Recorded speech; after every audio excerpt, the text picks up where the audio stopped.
This is Washington, D.C., the nation's capital, the United States of America's heart, where the country's most important political decisions are adopted. The most, or maybe one of the most American cities, as it is supposed to be. However, Chinatown, Greek churches, Vietnamese, Peruvian, Ethiopian, and other restaurants add flavor and diversity to the most American city. But it's more than that.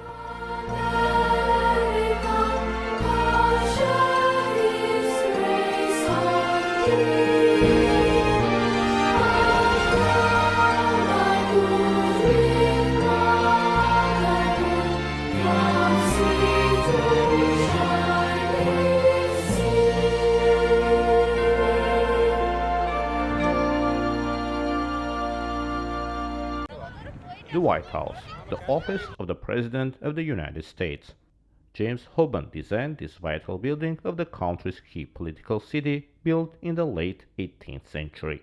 Born in Kilkenny, Ireland, Hoban attended the Dublin Society's drawing school. He migrated to the United States soon after the American Revolution to establish himself as an architect in Philadelphia by 1785. Hoban designed several buildings in South Carolina, including the Charleston County Courthouse, which George Washington liked.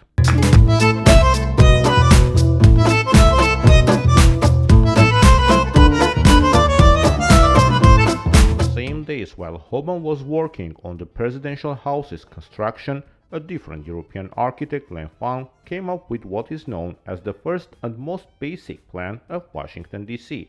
As we all may know or guess from his full name, Pierre-Charles L'Enfant was French. He was a student at Royal French Academy when he learned about the American Revolution. He became an enthusiast for the American cause. It happened that his father was working with the playwright Beaumarchais on a project, and Beaumarchais was loading up ships with men and material to support the American Revolution. So at the end of 1776, the beginning of 1777, L'Enfant became part of a troop of men and cannons and munitions. So L'Enfant got a free ride to America. In the United States, L'Enfant came up with a vision to create a city with three key venues from where the main streets and avenues would radiate: Executive Building, Legislature Building, and the Business Center. He showed where the Capitol should be, on the top of a hill, where the President's house should be, near the top of another hill, and where an exchange, a public space where private business could be done. The third one never materialized. The stock exchange was seen as unnecessary at that moment. Lincoln's Park is now where L'Enfant projected the exchange center. However, today the White House and the Capitol building are located where the free transatlantic passenger from Europe, L'Enfant, saw them over 200 years ago.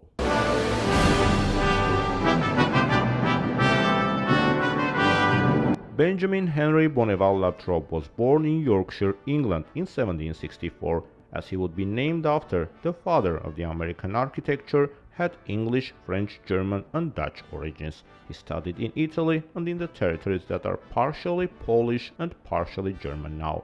In his 30s, Benjamin Lathrop came to America. He trained in London, but family tragedy, and I think it was the early death of his first wife, compelled him to immigrate to the U.S., where he lived briefly in Richmond, Philadelphia, Baltimore, and Washington. In each city, he left a landmark that helps to define those cities to today.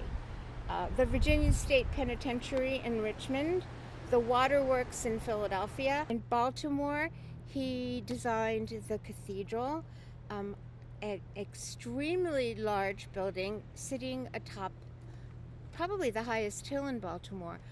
A simple, elegant building that inspires everyone who goes in it. The Capitol, he worked on the Capitol in Washington, D.C. Had he lived an average lifespan, says Miss Sally Berg, he would have built more. Lanfan, Hoban, or Latrobe came to America when the country was emerging. There was no United States before, and therefore, at the inception of the American architecture, quite naturally were standing the newcomers, immigrants in modern terms. But the immigrants did not cease to impact the landscape of the nation's capital in the following centuries. Lanfan, Hoban, or Latrobe are generally quite known to the public.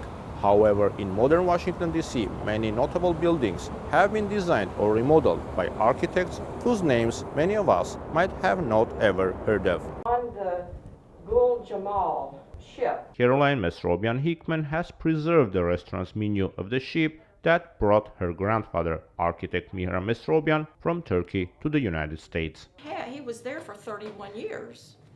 In Istanbul, and was a municipal architect in Smyrna, and then went and worked on the restoration of the Dolmabahce Palace. After completing notable projects in Istanbul, Mesrobian eventually decided to leave Turkey because of continuous persecutions against the Armenian people. His Armenian ID secured him a refugee status in the new homeland, as America was assisting the suffering Armenians. In 1921, Mesrobian settled down in Washington, D.C. Designed by Mesrobian, opened in 1926, and it became one of the premier hotels in Washington and is still one of the leading hotels. And its sister hotel, the Hay Adams, is right across from Lafayette Park and overlooks the White House. We decided to drive with Caroline to where the hotels are. I'm going down to the two hotels, Hay Adams, and then what is now the St. Regis. Okay. It was the Carlton Hotel.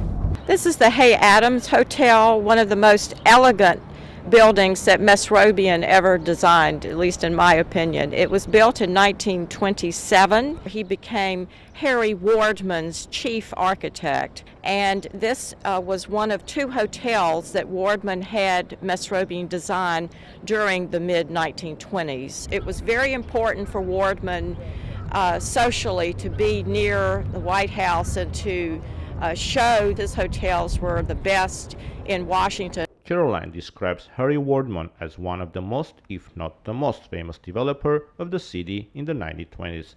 Sally Berg is writing a book about him, as she told me while we continued our conversation in front of one of the buildings built by British-born Harry Wardman's company. The professional and personal cooperation and friendship between two immigrants, Wardman and Mesrobian, are an essential part of her research. While in Wardman's office, Mesrobian designed hundreds, possibly 1,000, semi-detached and community houses. This was in the 1920s.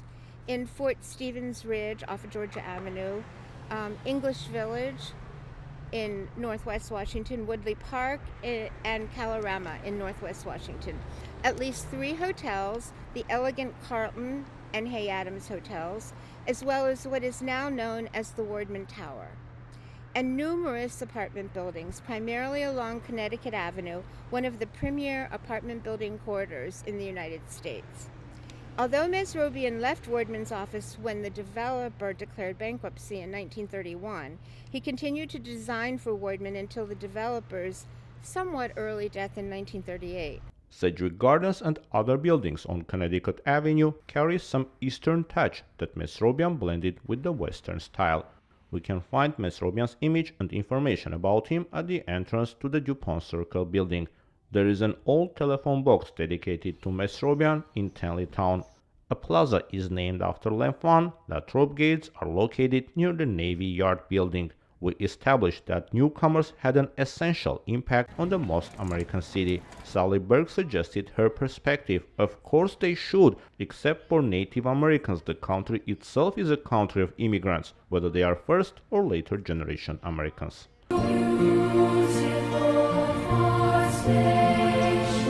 What made America great?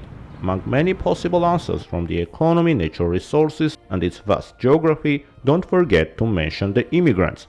Coming to America for better opportunities, they also brought their expertise, skills, and in many cases added their unique flavor, blending it with the American way of life.